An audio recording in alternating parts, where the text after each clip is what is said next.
went live. Okay.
Highest height, greatest good, the woman's love most understood.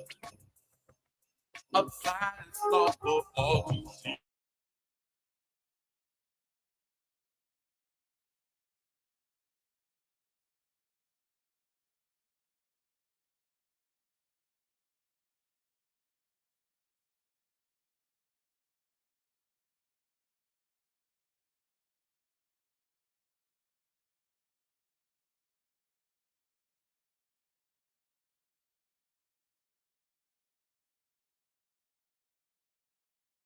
Rails, majesty, Yahweh.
Are you ready? Yes, sir. Are you ready? For live. Are you ready? Let's do it. Are you ready? It's live. Are you ready? Live Are you talk. ready? Yes, sir. Are you ready? Live talk. For the word of the day, the knowledge and the wisdom will increase your faith. Are you ready for live talk? Yeah. Because it's about time to say it all. Are you ready for the word of the day? The knowledge and the wisdom will increase your faith. Are you ready for live talk? Yeah. Because it's about time to say it all. Live talk. Live talk. God. Living in vital energy. The universal language spirituality. Living in vital energy. The universal language spirituality. We going all the way live with it. With live talk, increase your mentality, put away carnality, and increase your spirituality. Let's go. Live talk. Are you ready? This live talk. Are you ready? Live talk. Are you ready? Yes, sir. Are you ready Live talk. for the word of the day? The knowledge and the wisdom will increase your faith. Are you ready for live talk? Because it's about time to say it all.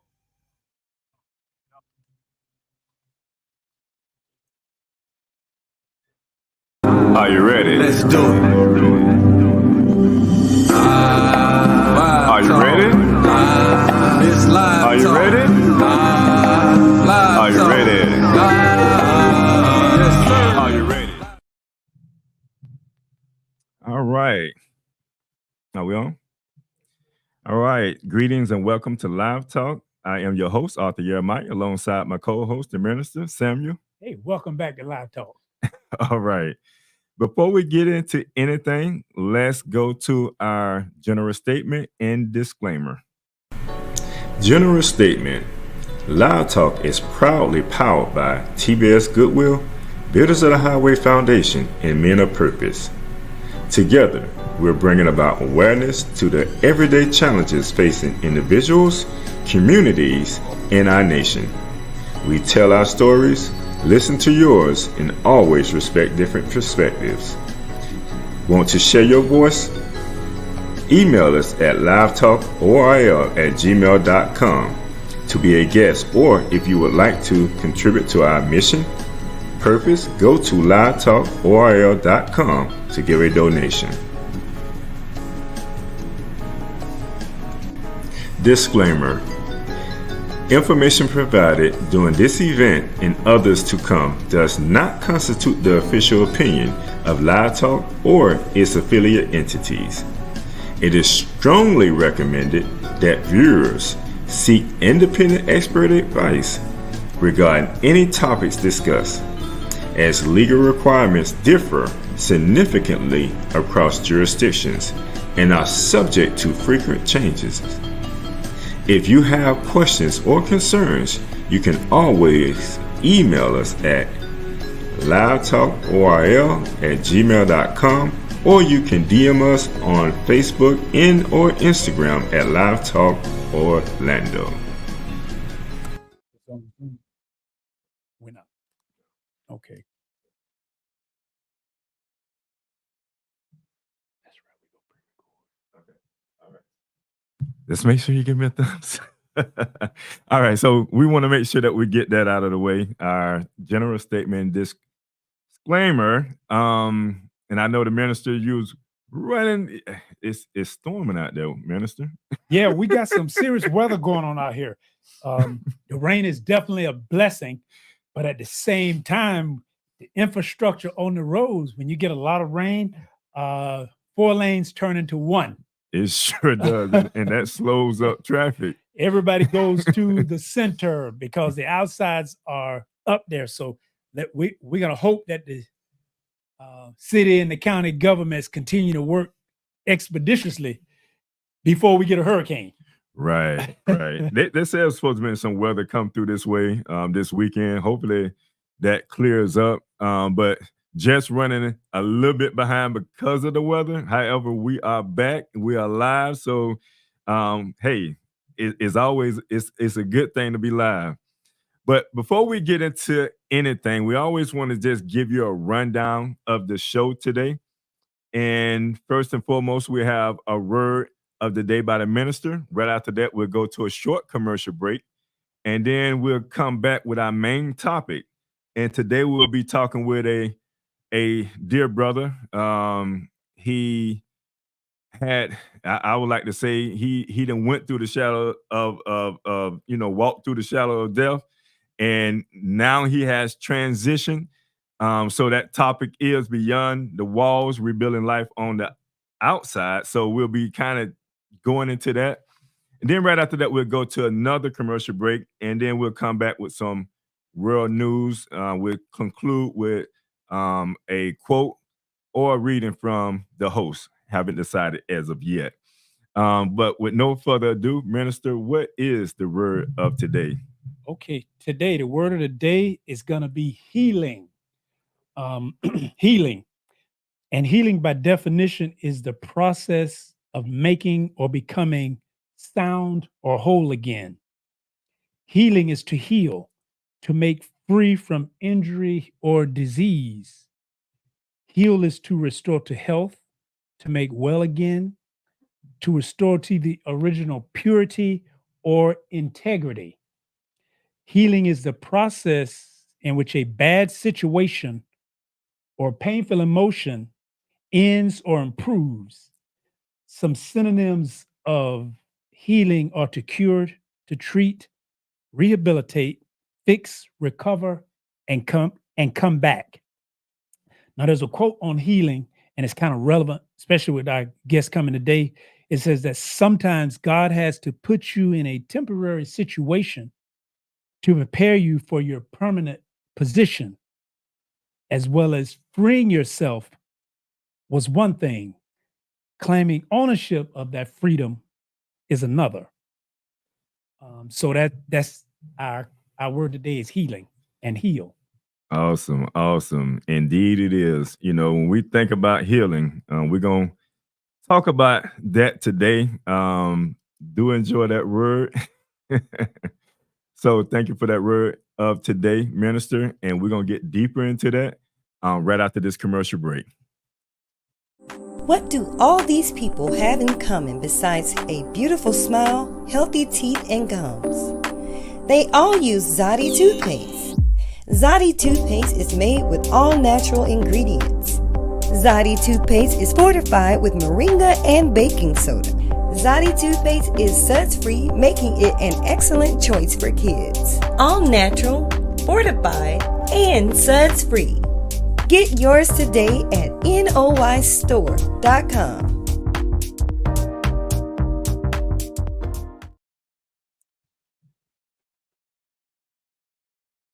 All right. So welcome back. As mentioned before, we are getting into our main topic of the today, which that main topic is beyond the walls, rebuilding life on the outside. And we will be joined today by a special guest, Brother Yikazikia. And I do have the privilege of introducing this brother here. We go way back. I remember first meeting this brother. I always felt like he was a unique brother. He stood out, and it was just something about this brother here that stood out to me. And I always tried to, I was at one of those moments in my life, being a young man. I was early 20s, right? No, I think we were probably a teen, like Teenagers, late, maybe, yeah, huh? about 19, maybe about 19 or 20, maybe about 19 or 20. And I remember, I'm an alpha male, he an alpha male. And I always thought, I knew the way. I had the path, of, you know, just of what was right. And this brother came and shared some with me that was so deep, it just put me on another path. And I have appreciated him all the way up until this day now, the path that he put me on. And it wasn't so much of him, it was the Most High, it was the Creator, but he used him. And I think he has used him throughout these last probably 30 years or so, being in the tomb to reach other brothers that was in there and to direct and guide them. This brother has truly, walked through the shadow of death. How the scripture says, Psalms 33, though I walk through the shadow of death, this brother has done it. And he has used the tools that the Most High Yahweh has given him to make it through this. And, with and I just, I can go on and on about this brother here. He's spiritual. I like to say that he's a minister, but he's truly a dear brother, and I just want to welcome him to the show today. Let's welcome brother Yika Ezekiel. Some know him by 140.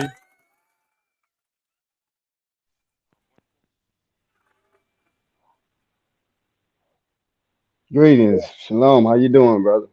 Hey, shalom, shalom, shalom, brother. I'm doing pretty good. The minister here with me as well.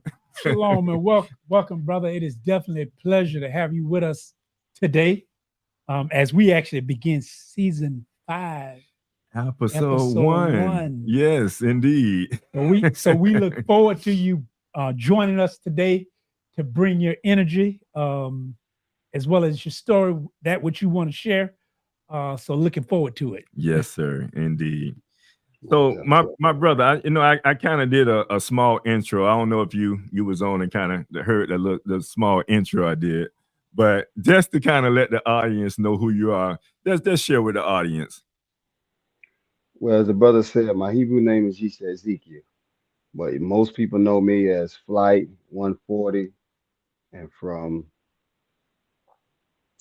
the streets. I just recently was released from prison after doing a couple of decades. And in that process, I was able, as the brother said, to be able to go from a mindset of an animal or a beast of the field where you lived on the lowest level. But I began to read, and the information that I began to inculcate was able to turn my mentality around to where I began to exhibit morality and ethics in my behavior, and that became a path to be able to explore new ways of life beyond the hood, to be able to see that we live on a big planet and that you would have to have a certain character to be able to interact with different people on that planet. So that's the path that I've been walking on, due to the teachings of the Milba Yahweh and Yahweh. And that's where I'm at this day. Just glad Awesome. to be free. Yes, sir, indeed. Well, you always been free, brother. Let's just let the chains off. You know that, bro. Correct. Because you at a point in your life, and I just I have to talk about my experience in you and I, because we go back what 1994, 95, somewhere around there. Yes, sir. Yeah, so it's been a journey, and that same freedom, when I was in the tomb, came upon me when I was introduced to the knowledge. It's like those chains that was on me just broke.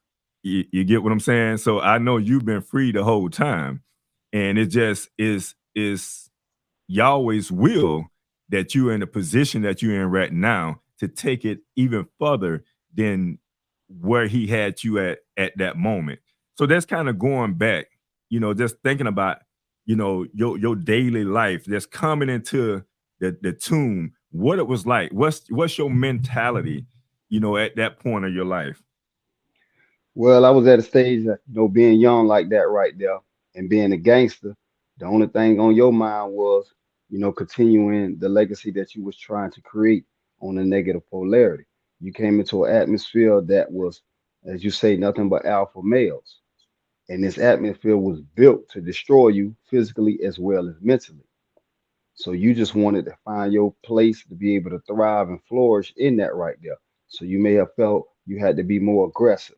You had to be more ferocious than everybody else to move yourself from the bottom of the food chain to the top of the food chain. And then you came in with the mindset that you have all this time. So in the beginning, I never thought that, physical release was even possible.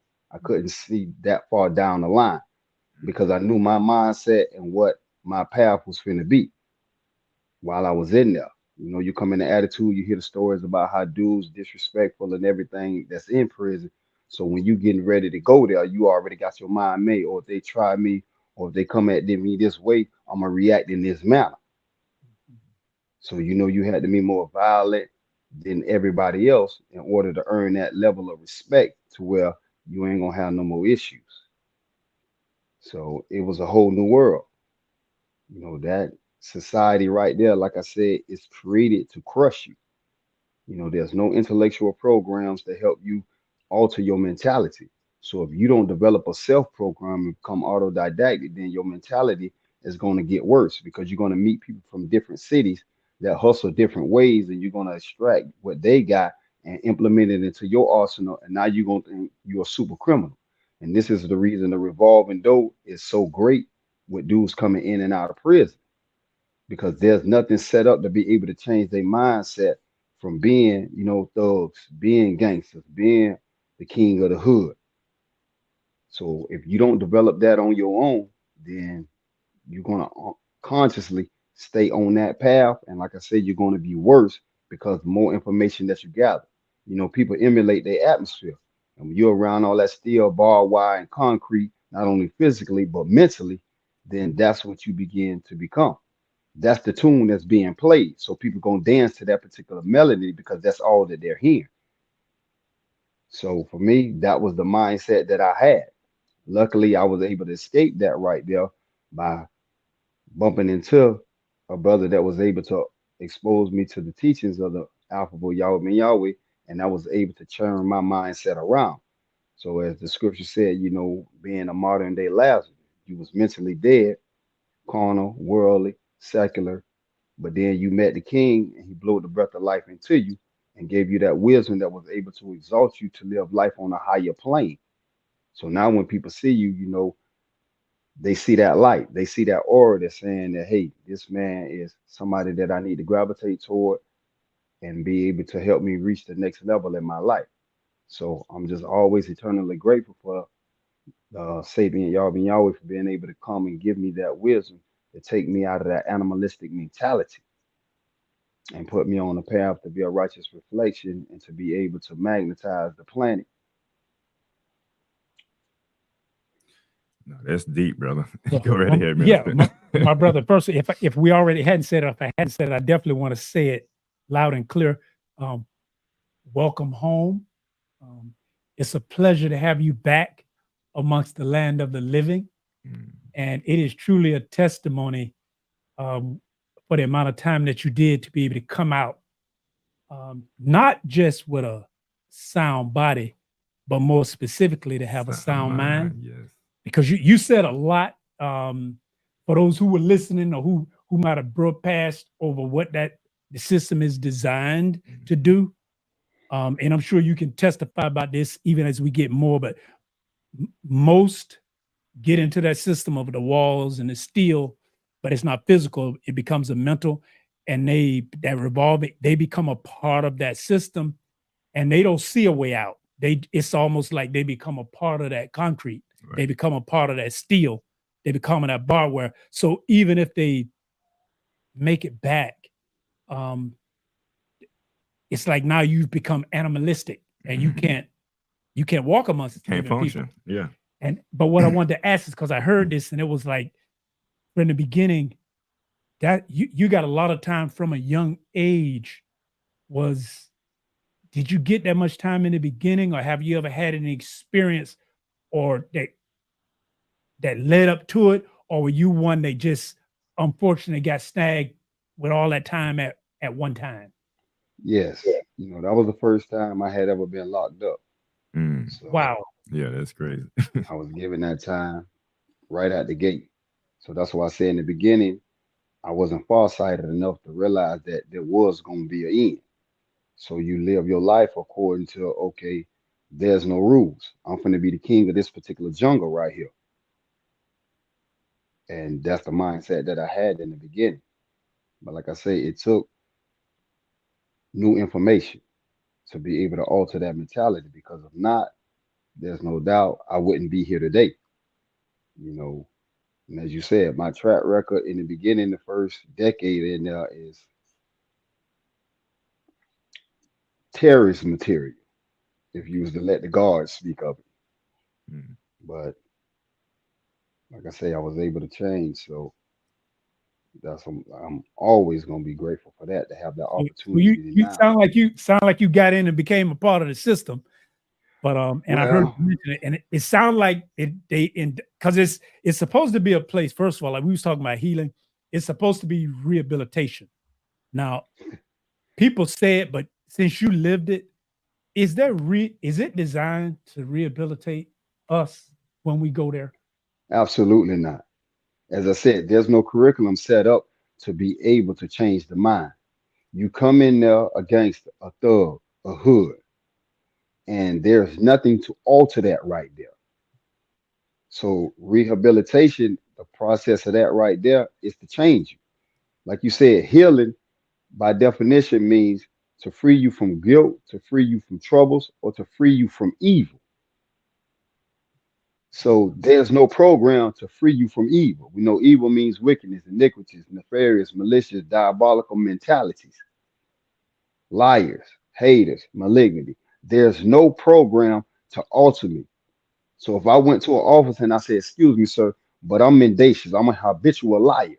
I don't want to be this anymore. Can you help me change?" There was no program that they could give me that would alter that way of thinking.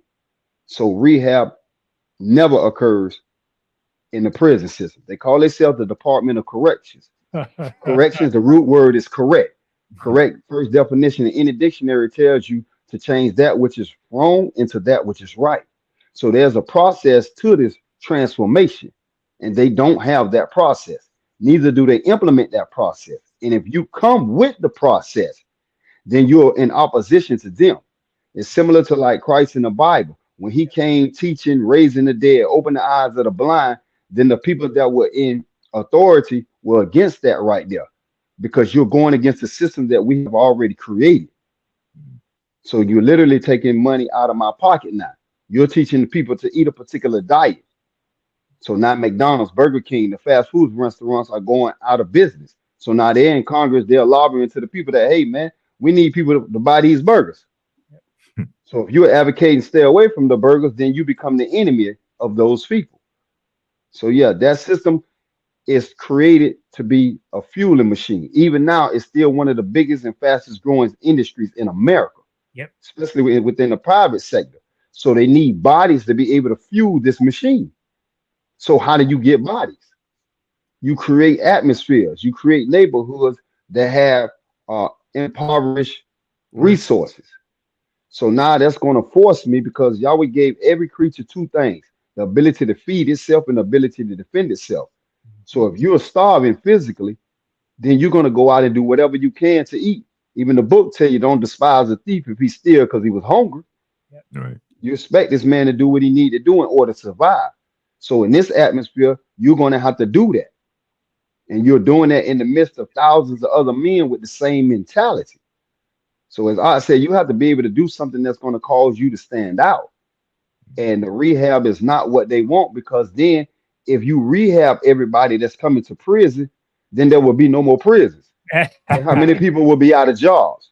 Yeah. Right. The light company, the water company, people fight for the development of a prison in their communities because they know that brings job. It's like when the Super Bowl comes to People's City, it influxes the economy. Prison system do the same thing, so they need bodies there. So they're not going to create a curriculum that will alter you and bring you from a dead mentality to a live mentality. That would be taking money out of their pockets, and they built this business for a profit, not to be losing money. And they steadily trying to build more because prisons are a profitable institution. So so it's like they talk about stopping you. You don't truly want to stop crime. You want to pass laws so you can get people to break the law, and then you can put them in an institution that's profitable. Right. If you rehabilitated the people, they won't be able to come back.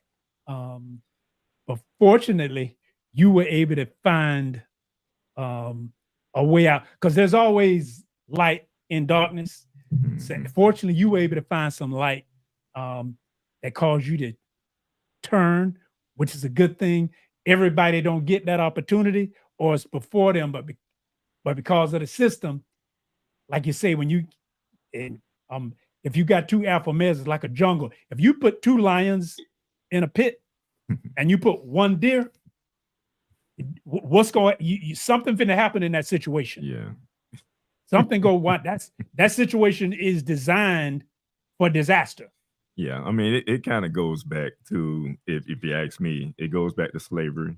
You know, if you brought two black males together and they fought to death, you know, if you put us in a system, because you think about it, the so-called black man make up what 13% of the population here in America. They say, yeah, But at the same time, over 70% of the prison population. So what that tells you at that time, like what my brother's saying, and I'm finna get back to you, even with the hospitals, you know, it's designed to be reactive to whatever condition that occurred instead of being proactive. So this whole system, when we talk about this whole system, it goes to what he's saying. You know, it wasn't designed to, you know, rehabilitate us. It wasn't designed for that. That's why the Cynicism. yeah, the recidivism rate is so high when it comes to black males returning back to that system. We're gonna talk about this because I know he want to talk about this here, but it's designed for that. It's designed and for it that. works, and it does. But we have to just be conscious of it, and that's what this brother is talking about right now. Just becoming mindful of that. So, what are some of the resources being inside of that? Because you make this change, you became conscious of this, and why everybody else didn't come conscious of this here. So what were some of those resources that you used that got you to the mindset that you are in right now today? It was only one thing that was able to change my mentality, and that was I wanted to get out of prison. I think that'll Straight help. up, I wanted to get out, and I knew I had to think my way out. Mm. So in order to do that, I had to change my mindset. So the only resources that I had was what people have in the beginning of any civilization is knowledge and wisdom. So you begin to read, you become an erudite. And the information that you find in these books, you know, you learn how to apply that right there. Because they, like I said, they don't create a program for you. And even if they did, there's restrictions of it. When you have so much time, they are not going to let you in any type of program due to the fact that they don't feel that it's beneficial for you to learn something that you never going to be able to apply. So they will rather put somebody with short time in that place because they'll be able to use it. So a man has to create his own intellectual program in order to be able to alter his mentality. And luckily for me, like I say, I ran into some men whose mind was on bettering themselves. And it started with that right there, developing your own character to a degree. So in the beginning, for me, it was like, okay, if I can learn how to manipulate people, if I can learn how to be able to persuade people or induce people to my way of thinking, then I might can talk somebody into, you know, bringing me a uniform or helping me escape. So that was my way of thinking in the beginning. I just wanted to get out of prison. I didn't like that atmosphere, and I knew, you know, that was the only way out. So I really began to think that, okay, I have to think my way out. And thinking, like I said, for me, was found in books because that's all you had. You know, we thinking back in the 90s before all the technology. So all they allowed you in prison was books. So you had to be able to read. And we know as a people, that's a lost art among us. Yeah. We don't understand, you know, what reading does to the brain. But back then, that was my mainstay, being able to read. But as I began to read, the purpose of what I initially got in it for began to alter. Because when I went to studying history, when I went to studying certain historical figures and went to seeing their struggles, like, okay, like the brother spoke about slavery. You know, when you look in different countries, you know, that had what they call communist countries, these people raising up certain leaders among their community to better the condition of the whole country. So when I went to seeing it from that perspective, I went to realize it ain't about me no more. The information that I learn now, I can be able to give it to the people that have no knowledge of this right here. which was the mass majority of people that was in my circle. Mm. So now they became my inspiration to better myself so that I could better them. So it's like if you hit the lottery for millions of dollars, you're not going to spend every dollar on you. You're going to break bread with everybody that's in your circle to help them better themselves. So, I learned that true wealth is wisdom. Mm. So I figured the more wisdom that I accumulated, the better the life for everybody that was in my circle. So that's what put me on a particular to develop a program to develop and grow my mind to a degree to where I can always help me better and everybody else. So for just for the audience, because you sound very articulate. So I'm gonna ask you a question. Before, what age was you when you was incarcerated? 19. Wow. Did you graduate from high school? No, sir. Now, I'm not advocating for nobody to go to prison, but what the thing is, a lot of times people don't think they can learn from their experiences. You an example of learning from your experience, being in a situation like what you was in, and accumulating the knowledge, the wisdom, and understanding that you have accumulated over these years. There's programs that you have created while you was in the prison system that benefited and helped other brothers that was in there. You alluded to some of them. I don't know if you want to talk about others, but there's a lot of brothers that I have talked with that would mention you from whatever institution that they went to. I was just talking to one of my dear brothers this morning via text. I asked him, did he know you? He said, yes. Good brother. Nobody have never said anything negative about you. So your character speaks for itself. When it comes to relationships, while you was inside, and I'm talking about more family relationships, what was that family and friend relationship like from the outside, that is? Well, for me, my circle was very small. And because I had all the time that I was given in the beginning, and I had seen a few of my friends that had reached that point when I was free, I realized that I didn't want to keep a stronghold to the streets because I felt I wouldn't be able to be in two places at one time. Mm. So if you wasn't a part of my inner circle, then I killed and let the relationship go because I didn't want to be a burden on you. Because I knew I was going to do a lot of time, and I figured that that was going to eventually wear you off, and you was going to leave anyway. Mhm. But I didn't want it to be on no bitter note because you didn't invested all this time, energy, and money over the years, and it just wore you down. So I had a few friends and a few family members that always was there for me throughout my whole incarceration.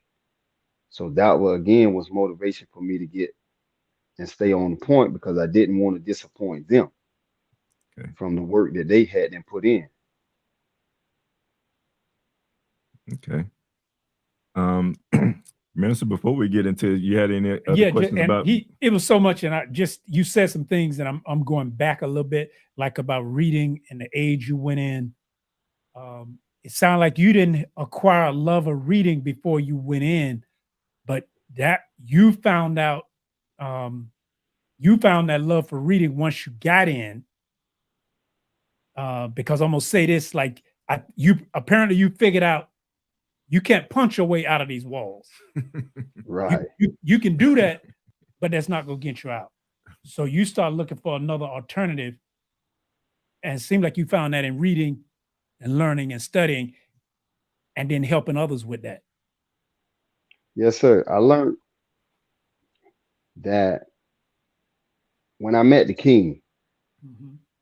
his thing was study to show yourself approved. Mm. And we grew up in a culture where gangster rap was the theme at that time. And it hit me that you like certain rappers because of their delivery. Each rapper uses words. And when you look at these rappers, the words that they use in their lyrics, in their songs, on their albums, led and generated them to the wealth that they got. You go buy their album, they get a percentage of the money. So that's when I learned, like the light bulb clicked in my head, that words are the most powerful tool in existence Okay. Mm. because words earn money. Money don't earn words. Mm. But if you put your words together in a particular manner, it will bring you wealth. I went to looking at best-selling authors. I went to looking at encyclopedias, dictionaries, all of these books that people were buying. And on the pages, it was nothing but words. So it made me realize the more words you know, the better your life gonna be. So the king told me that you need to learn at least one word a day. Mm. If you can learn one word a day at the end of the year, you should be 365 times better than you was at the beginning of the year. Mm. So with my personal work ethic, I decided I'm gonna learn 5 words a day. Okay. That way I can outdo everybody. Because remember, the objective was to get out. So I figured the more words I knew, the more eloquent I could become. The more eloquent I could become, it'd be easier to persuade and induce people to do what I need them to do. So learning words was the best thing ever happened as far as being able to alter my mentality and put in life in perspective because it's through words that we express ourselves. You know, it says in the beginning was the word. So without words, nothing exists. So when you become the embodiment or the incarnation of that particular word right there, then you will be able to help humanity. And like I said, my thing was to better myself as well as those that were in my circle. So yeah, words became, the primary focus of my life. So And, that's and why that's one. now, And I just want to say this because I know you're saying it, and we're very straightforward in this program, and there's people from all different walks of life. But it's like, see, your love and study of words. When you mention the king, I know you give what you're just to be clear, you given it was Yahweh ben Yahweh, the most honorable Yahweh ben Yahweh, who gave you that, who started you on your journey of words, correct, and from his teachings is how you were able to actually find your salvation through that. correct, because he gave me the knowledge of self. He gave me an understanding of who I am, what I am, and how I can become whatever I choose to be. Mm. So he taught me that I create my own destiny, that I don't leave it up to somebody else. So that's where the self-discipline began to develop. Once I got that, then I realized I can do away with the authoritative discipline because that's what prison is set up for. The guards that run the prison, that's authoritative discipline. They telling you what to do, how to do, and all of this. I didn't like that. So if I discipline myself, I ain't got to worry about you disciplining me. You driving down the street, they got them lanes in the street. Yeah. You know, if you cross those lanes, then you subject to some type of punishment, whether you lose your life in a car accident or a Yeah. limb, or you just get a ticket. So ain't nobody got to be right there in the passenger seat telling you, don't cross that lane, don't cross that lane. You have developed that self-discipline to know that I'm gonna stay in my lane. So that was my thing because one of the synonyms of heal is, or the antonyms was sore, and sore synonym is harshness. And the harshness comes in your language, the way you speak. You know, there's a scripture that tells you grievous words stir up anger. Mhm. And the manner that they speak to you as the prison guards to inmates is in a harsh manner because they have to feel they have to show their authority. If they use a soft tongue, they feel that you're gonna try to manipulate them or get over on them. So that's why I say that atmosphere is built to instill a rock-like mindset on negativity so that you can always continue to have that revolving door open. So that's why I say I'm so glad that I was able to meet the challenge that the long-headed Yahweh gave to me, because he was like, prove me wrong. If you can prove me wrong, then you'll be all right. So I Right. set out on a journey to prove him wrong. And as you can see, decades later, I'm still representing. So, That's a beautiful thing about it, right? right. When it Oh, said prove me wrong, and then you find out that he was right. correct. But did I cut you off, brother? Or was you done? No, no, sir. Go ahead. Oh, okay. All right. So I'm just kind of I want to ask you this here. Are you upset with the system? No, I'm not upset with the system, because I understand that when you create a system, it's to bring in the desires, the wishes, the urges of the person that designed the system. So everybody that becomes a part of that system, that's your job, to bring my vision into fruition. So since I didn't design the system, I have no right to be upset with the people who designed it. I don't get mad at a Ferrari because it don't got Lambo doors on it. Exactly. They didn't make it like that. So my thing is not to be angry about your world. My thing is to look at your world and, like a baby, extract what I need out of the world that's good. Leave all what I believe is foolishness behind in the world, and then create my own system. Mm. Because that child, when it's inside the womb, it takes the food, it takes the thoughts of the mother, and it begins to shape its own independent system inside that placenta, so it can develop itself, so that when it comes out of that womb, now it can function on its own and no longer need her. That's why they cut that umbilical cord. I got what I needed from you. Now I can build my own system. So that was my thing, to be able to see this system from the inside and see the rottenness of it. So now create a system that's antithetical to that right there. So you'll know what not to implement, because you've seen what they implemented that's creating the foolishness and developing the mindsets that leading the people on the path of destruction. You look at America, it's supposed to be the most enlightened society on the planet. But you look at the stats. We lead all nations in over-the-counter drugs. Why? We lead all nations in back pain. Why? We have more diseases, as you said. The hospitals are there because they know that they feeding you a bad diet that's going to cause you to get sick, and you're going to take the medicine, and now you got to come up. So I'm not upset with their system because it's theirs. I'm upset when people complain about that system, but yet are doing nothing to create a system to do away with that system. When you look at the Messiah, he said he's coming to do away with a system that has been set up and create his own system. And everybody in the world that's religious is joyful and blissful, waiting on that day to occur. We waiting on the king, we waiting on our Messiah or whatever to come back to set up his kingdom. Okay, but what are you doing to set up your kingdom now to change the conditions of your life? You can't sit back and wait on somebody else to do that right there. You're able-minded. You're competent enough to be able to create your own world. So that's my focus. I don't spend my time on, worrying about what they're doing, because they're doing what they was created to do. I have to do what I was created to do. And I think that's the issue. People are not creating the world that they want to live in. They spend too much time just complaining about the one that they don't.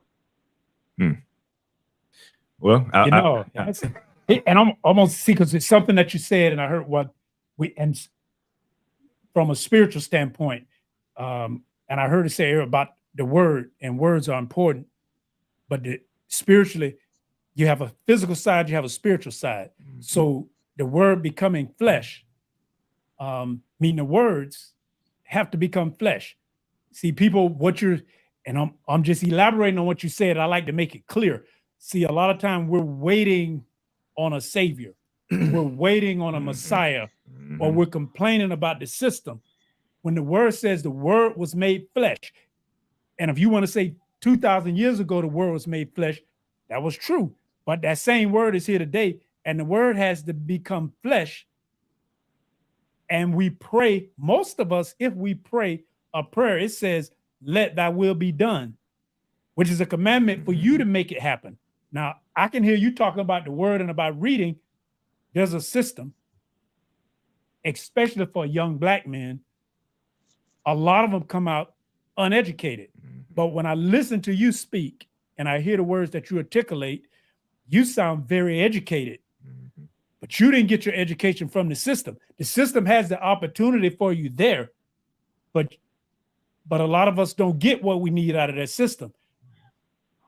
You said instead of doing a word, you said five words. Yeah. So instead of you being 360 times better at the end of a year, that means you 1,500 times better in a year because your character has now increased. And that's and I'm only saying it because what you're doing is you're trying to show there's a living example of how someone can go through, for those who want to be spiritual, they go through the belly of the beast. So Jonah, now you can get spit up by the well, and when you get spit up, you can just be dung, or you can get in the belly of the beast, and you can come out walking as a living being and make a change. But that choice is up to you, because you did recidivism. I'm messing that word up. That revolving door, it can be there. But when you're conscious and your eyes are open, you see that door. And you see the way out of that door is by increasing who you are and making a change. So I'm just saying that was a powerful testimony, because the system is not designed to rehabilitate. You got to rehabilitate yourself. Right. And just to go back, the reason why I asked that question is so many of us, like you say, the recidivism rate of us returning back because we're angry with the system. You so eloquently said, the reason why you was not angry with the system, because we have to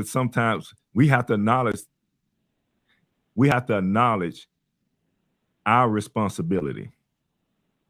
If we want to change, then we need to seek to make that change ourselves. I love the way you put that. That was so beautifully said. And we have to come to the understanding that change starts within us, and we can't look outside of ourselves. Yep. It starts with us. We have to understand that we are that change. And it's just going back when we talk about, the Messiah coming in the flesh. We have to understand that when we take on that knowledge, wisdom, understanding, when we take on those words, in the beginning was the word, we taking on his image. Yes. We taking on his body. And a lot of people, because we so busy looking up at the sky, looking for salvation that way, we forget that salvation is within ourselves. And so coming back to my brother, the reason I asked that, because there's so many brothers out there that's angry with the system, and it caused them to get right back into the same ways that they was in before. Have you come across that? Yes, I see so many. I mean, I'm gonna say like 98% Wow. of the people that's in prison, they have a rage because they feel that the system, meaning the government now, are against black people. The government ain't giving me the same opportunities that they give other ethnicities or nationalities. So that rage is there. And they're doing nothing to alter that rage on their own.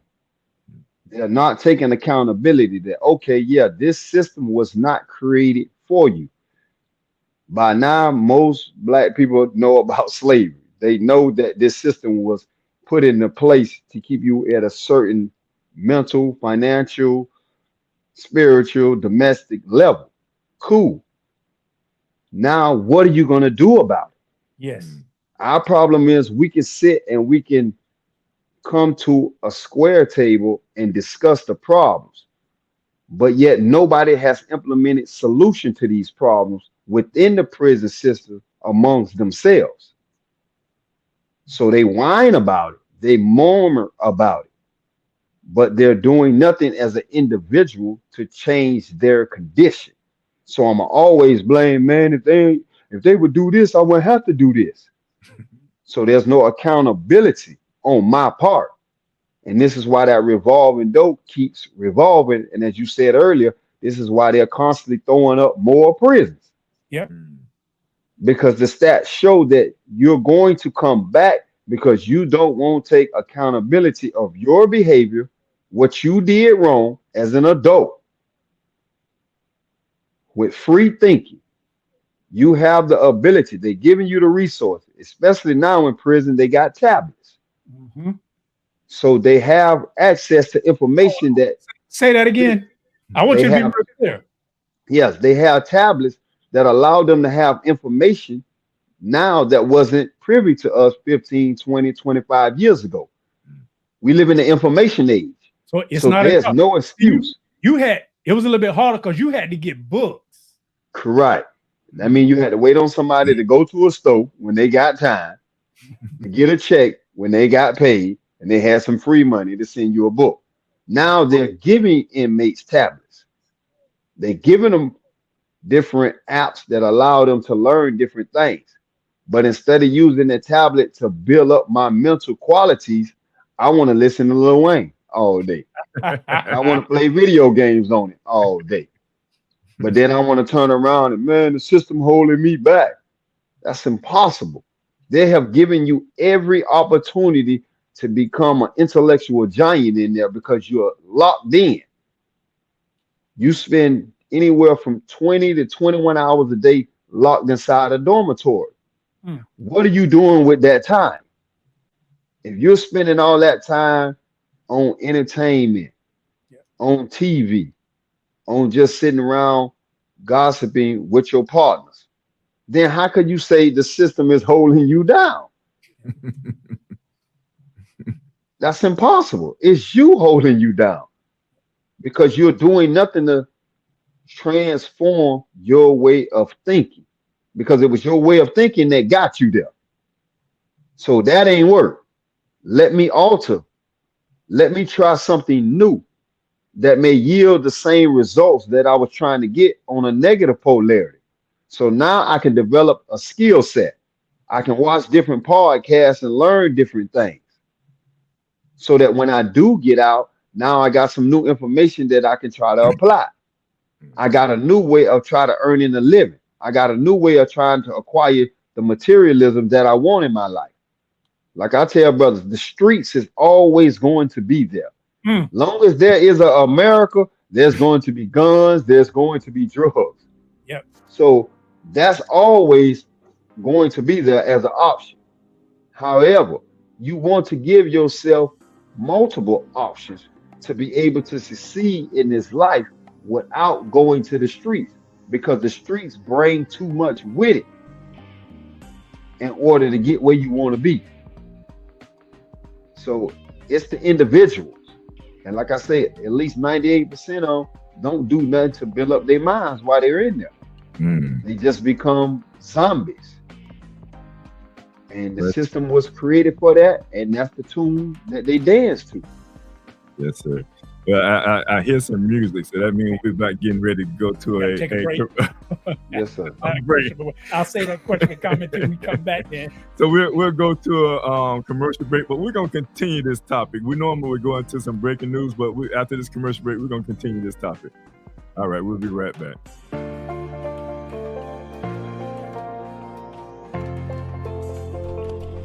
Hi, my name is Joe, and I'm an enrolled agent with Scott & Associates accounting firm. As you can see, we work diligently for our clients, making sure that all of their tax and accounting needs are met. Come take a walk with me.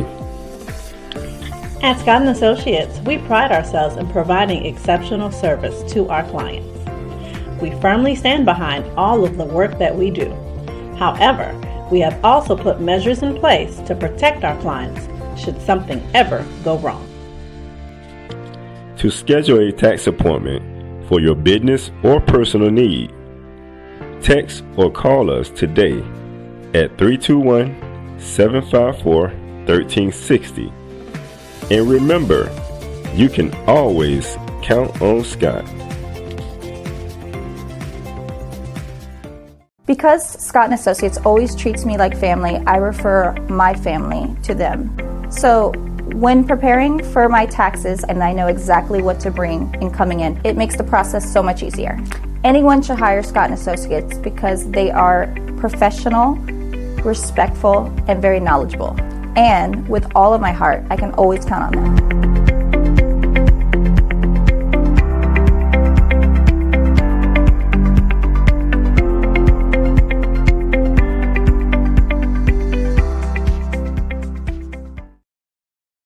All right, welcome back. So we normally would go to our breaking news, but we want to continue this conversation because, Brother Ezekiel, you definitely gonna have to come back on another show. We definitely gonna have to get you back on another show. But Minister, go ahead. Because the reason, one of the main reasons for Live Talk is we want this to be a platform, like you say, for solutions. Mm-hmm. It's easy. Our people are very eloquent when it comes to talking about the problem, mm-hmm.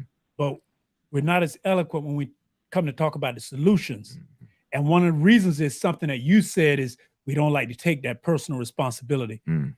We take that responsibility here. And this is why, Brother Ezekiel, it's so great to have you here. It's because there are a lot of young men who, and that's what this platform, and this is why we need you here. Mm-hmm. Because they'll say, oh, you don't know what it's like. Right. You can't tell me. Mm-hmm. Because see, some of us, my history go back, yet they see me and you now and say, we don't get it. Right. No, but see, you were there, you lived it, right, experienced it, and you're not on the other side, and you can be a living testimony to the actual reality of what it takes. Mm-hmm. So see, they can't say to you that, no, you the system and you the man.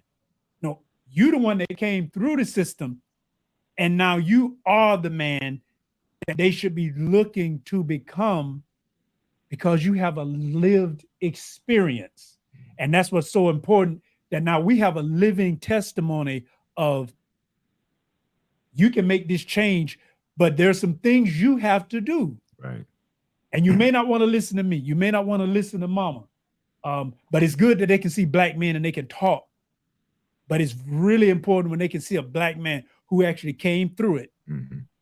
And like I said in the beginning, not just with sound body, but came out with sound mind, because you speak very eloquently. Mm-hmm. And I've met some who've been in for a lot less time than you, and their vocabulary is like elementary. Mm-hmm. Because they didn't do any work on themselves, and you telling the importance of working on yourself, and that's why it's important to have a living witness, if I want to call it that way. Go ahead, sir. Yeah, that's extremely important, because when you've been through circumstances or situations that the youth or other people may be headed down toward, they'll be more apt to listen to you than they would people who have never traveled down that path. Right. Because they figure y'all have like minds. Yeah. So your words, they'll give an audience to. So you may be able to open the eyes of some of them, because they'll listen to you as opposed to those, that they already think fell out the sky or something. They know you came from the bottom where they came from. And as you say, if you can be a witness to them that, hey, even though you're headed down this path, even though you have made mistakes and made some bad choices in life, that doesn't have to define who you are. You can overcome that. You can surpass that. You can begin to make changes to better yourself and to become whatever you choose to be. That's the greatest gift that Yahweh has given humanity. Our minds are ever evolving. So I don't have to become stagnant at where I'm at when I made a particular bad choice or mistake in my life. I can always supersede that right there because I can extract the lesson from that mistake. Therefore, I won't have to repeat it again. So I'm armoring myself now with new wisdom. So all my future endeavors, I'll be able to draw off of that particular experience and be able to make the right choices now and become that example. Because some people may not know you on a physical basis or on a friendly basis, but as they're watching your character, then they're learning what they should and should not do. It's like the old commercial that when I was growing up, they said you can learn a lot from a dummy. So now you're using yourself as the human dummy to be able to show them a path of or a way to walk after they fall down, how to get up, that you don't have to stay in that mud, that you can clean yourself up. And there's no limit to what you want to do because there's no limit to how much information your brain can intake. You know, I talk to a lot of brothers that been down for a while, been in the tune for a good little while, and let me rephrase that. Our intent being inside, and I'm gonna speak on this, and I'm pretty sure some of the brothers' intent being inside, they had good intentions to come out and do all the right things. You know, we spiritualize ourselves in there, you know, to make sure that we're mentally strong, so that we can cope with certain things like how my brother shared. But how does that translate into now re-entering back into the world? Because now you have to take that spiritual knowledge and you have to apply it to a physical circumstance. Yep. And I think that has been a challenge with a lot of our brothers leaving the system, coming back out into the real world and trying to make that work. Because what's the reality? See, it's almost like coming into the reality of things now. So what is that like? That is the hardest transformation there is. And that's why that revolving door is constantly revolving. I was just speaking with a close friend last night about this. You have what I call theories while you're in prison. Man, when I get out, I'm going to do this, I'm going to do that. I'm going to do all of these things. I'm going to become all of this right here. These are the theories that you develop of how you want your life to go. But the moment you step outside that gate, now reality sets in. You don't have the resources that you thought you was going to have, whether it be the manpower or whether it be the financial aspect of it. Most of us are come from communities to where when we get out, we have to go live with somebody. Right. So now we have to get a job. We may not have a skill set to get a job that can pay us enough to bring that theory into reality. So that's why it's easy to get back on into the streets. Yep. Because we know if we get in the streets, man, I can make in one day what I'm making in a week on this job. Yep. That's that skill set. Quickly. Right? Correct. So the reality is harsh, extremely. That's why I say there needs to be a system in place among men, like in the federal place. When you get out of a federal prison, you don't go from the feds to the streets. You go to a halfway house, and they slowly introduce you back to society. You get a job. You have a place to live. You clock in. You pay bills at this halfway house. So that's slowly teaching you the mannerism of being a man. But in the state, no matter how much time you get, when they kick you out cold turkey. So if you have not learned on your own how to survive in the real world, it's going to be a serious challenge. I know for me, the whole world was different. and it's still different. I'm learning every day. You know, I left the streets, everybody had beepers. Now everybody got phones. Yeah. So everything is an adjustment, Hey, learning how to there's no live. phone booths on the corner no more. And this Right, generation don't know about a beeper. Say, what's a beeper? correct. What's a phone booth? Right. So learning to live again and not having adequate resources will automatically put a person on the defensive. Yeah. And then now they're going to survival mode Right. and they're going to fall back on the skill set that they have, Yep. which is whatever they was doing in the streets. Mm. And if they haven't developed that self-discipline to be able to go and get a job, but then when you go apply for a job, they look at your criminal history, and depending on what type of charges you had, they don't want to hire you. So a man may have patience, but patience going to have an end. So if he's keep trying to get himself a job and he's constantly having doors slammed in his face, and then at the same time, the people that he's dealing with or living with is like, hey man, you're a man. You got to bring certain things to the table as a man. You got to be a provider first for yourself. And then some of these men may have children. So now their pride getting in the way that they can't feed their family the way they thought they was. Somebody may have promised them things. When they got out, those promises fell through. So now they didn't have a plan B. So the reality is it's cold. It's cold. And if a man, like I said, doesn't have that self-discipline within himself, that no matter what, I'm gonna beat the odds, because being out here is a billion times better than being in there. I tell people all the time, I have never had a bad day. Never going to have a bad day, no matter what occurs, because it's nothing compared to where I was at. So you just got to have that fortitude, and you got to have that mindset that no matter what occurs in this life, because we're looking at the weather today, it's letting us know it ain't gonna always be a sunny day. It's gonna rain sometimes, Right. it's gonna snow sometimes. So you can't give up because the weather is not 75, 80 degrees. Yep. So the weather in life, you're gonna always have ups and downs. And if you don't have that mindset to be able to deal with it, then it's going to be easy for you to say, well, okay, I tried. I went to a few places, filled out a few applications.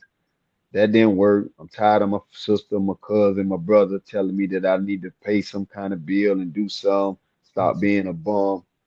So the negative in language from the very people that's supposed to be closest to him and uplifting him, those are the ones that push him. Or he may get with a particular Eve and she be like, hey, I need this, this, and this. And now he's back trying to do what he can to provide for his relationship. So that's why I say I would think that the best thing is to create a program to where dudes that may not have the resources can come to and get the resources. As y'all said a couple episodes back about the trades and how people are being forced to try to go to college instead of getting the trades that make society run. Mhm. Having something to where people can develop apprenticeships so that they can develop a trade to be able to feed themselves. Yep. So it's a difficult transition if you don't have the correct support system. And most of us that are coming out of these places don't have that beyond somebody saying, yeah, you could come sleep in my house. You know, they don't have a car. And in Yep. this day and age, you got to be mobile, because if you get a job, you got to get back and forth. You don't want to spend all your job money on an Uber or catching a bus, or if you're in a small city, the bus may not go where you at. Buses So don't you do need it. a car. Yeah. Right. So you need to be mobile. You know, you need certain things. And if you don't have the resources to get it, then how you gonna be upset for me trying to go back to the streets to feed myself when Nobody else wants to feed me. I'm not gonna sit here and starve to death. Then you're gonna think that I'm a foolish person because I sat there and starved to death.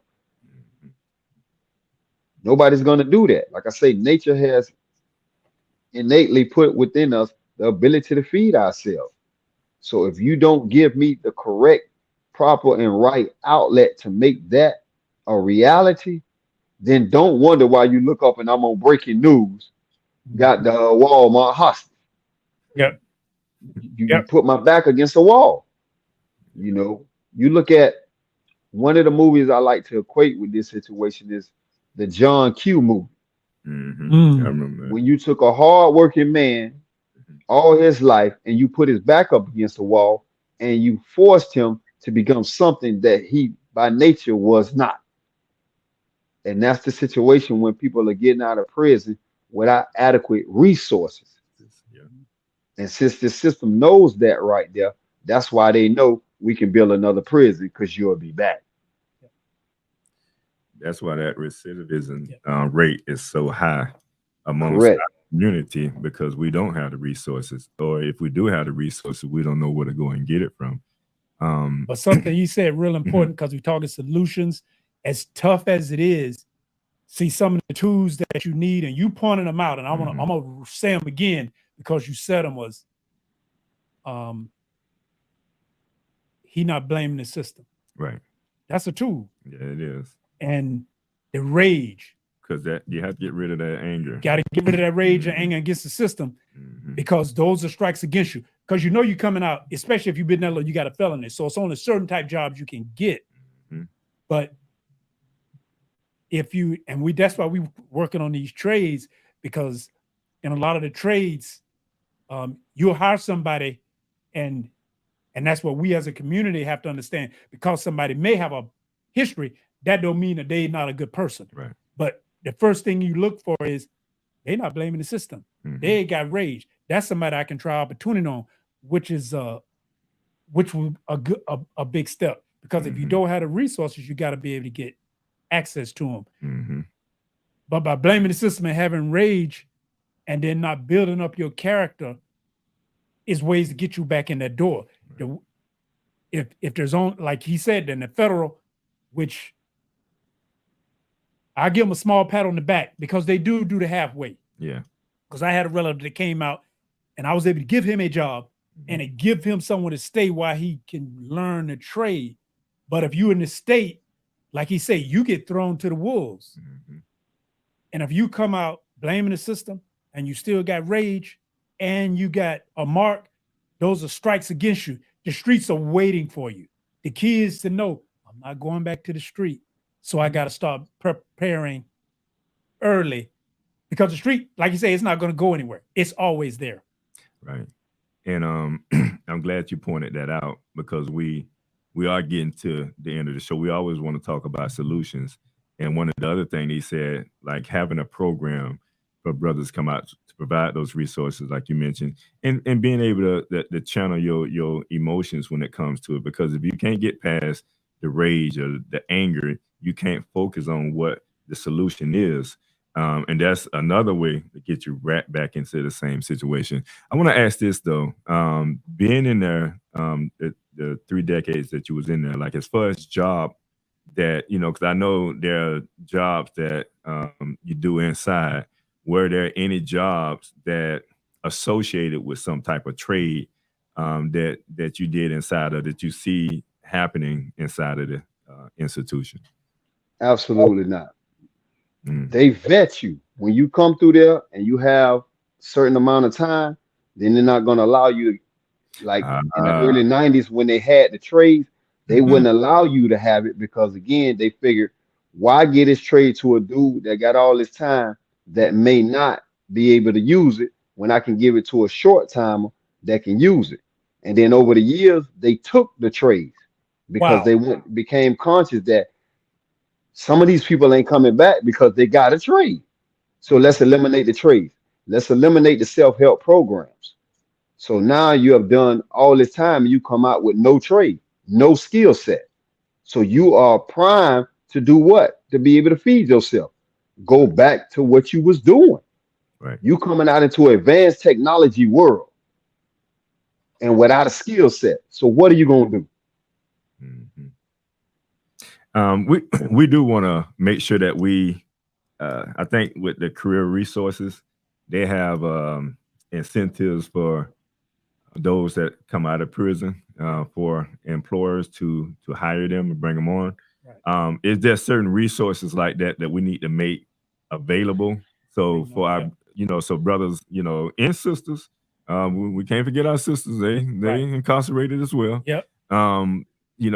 Make those resources available. And I'm going to look up some of those resources. I know speaking with one of the sisters that worked there, and she had mentioned it to me before, but I do want to bring some of those resources to the forefront, because what they do in the system, they have these programs that they want the inmates to get out into, but a lot of these programs are geared to either a religion that they want to try to convert you into, or something similar to that. Right. You find a lot of them that's doing that. It's not real resources that can really help the individual get back into society without some type of converting them to something. Yep. And I think we have to come up with ways that I think moral ways. I mean, I think it's always good that we can educate the brothers and sisters that are coming out in a way that they can change their mindset from being angry to understanding that there is a solution to your issue, to your problem. But we all have to understand that, even those that have not went to prison, because sometimes those that haven't been inside can look down on those that have been inside and not know their circumstances, and really don't commit to coming up with systems or programs that can benefit and help those that are coming out to integrate back into society and become a productive citizen. So it's things like that we have to just be mindful of, and like you said, we try to look for solutions and things of that nature that we can add to our platforms, to our programs, so that people can have access to those resources. Is there anything else, Minister, you want to share? You want to share Ezekiel? Because we're getting back to the point to close out the show. I just want to say, I definitely would want you to come back, because I think we started this conversation, but we definitely want to come back and at least try to go full circle with it. Oh yeah, we have a lot.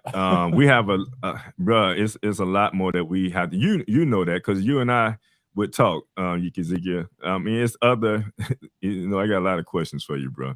I just know we weren't gonna be able to touch on.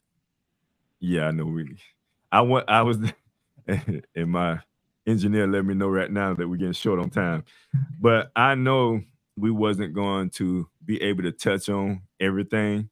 But I would love it if you can come back on to the show, because we'd love to have you. Yes, sir.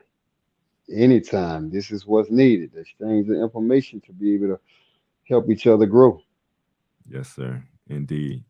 Yep. Well, with that being said, Brother Ezekiel, I'll let you sign off pretty much. We first and foremost, we want to thank you. Go ahead. Yeah, I definitely want to thank you for allowing me to be here and having an opportunity to speak. Yes, sir. Yes, sir. Is it any way that, for people to contact you? Are you on social media, anything like that? No, I don't have any of that. Okay. Well, I got to learn how to set all that up. You'll be back on that show, so they'll get used to you. They can reach them through live talk. We'll be able to find a way to get that communication. Right, indeed. Okay. All right, Minister, you want to go ahead and sign off? Yeah, I just want to say, I'm gonna leave it on a high note, and it's a spiritual thing. How we say that the Son, we say Yahweh and Yahweh. Some say Christ. The Son came to open up the prison houses. I want to say that there's a living testimony on the screen right now. that his son did come and open up the prison houses, and he brought one of his sons through that fire. You're right. And he wasn't burned because you can listen to his voice. And what I hear is wisdom, I hear knowledge, and I hear love for someone who they tried to beat down, but they were not able to beat him down. So all I'm saying is it's real. Right. Living testimony. I tell you, Psalms 23, though I walk through the valley of the shadow of death, this brother have walked through the valley of the shadow of death. And it's so beautiful because, the knowledge, wisdom, understanding that he received through the process is just a testimony to what one can accomplish when they put their mind or when they exercise Isaiah 26:3. So, but as the host, I do want to leave us with this.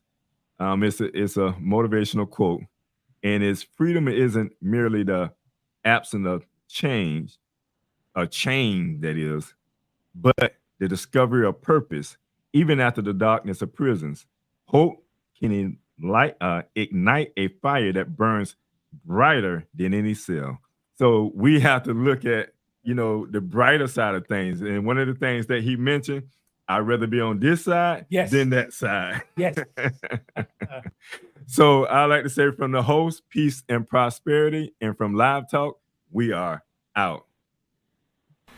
Thank you for watching Live Talk. You can follow us on Facebook, Instagram, and YouTube at Live Talk Orlando. Please subscribe to our YouTube channel.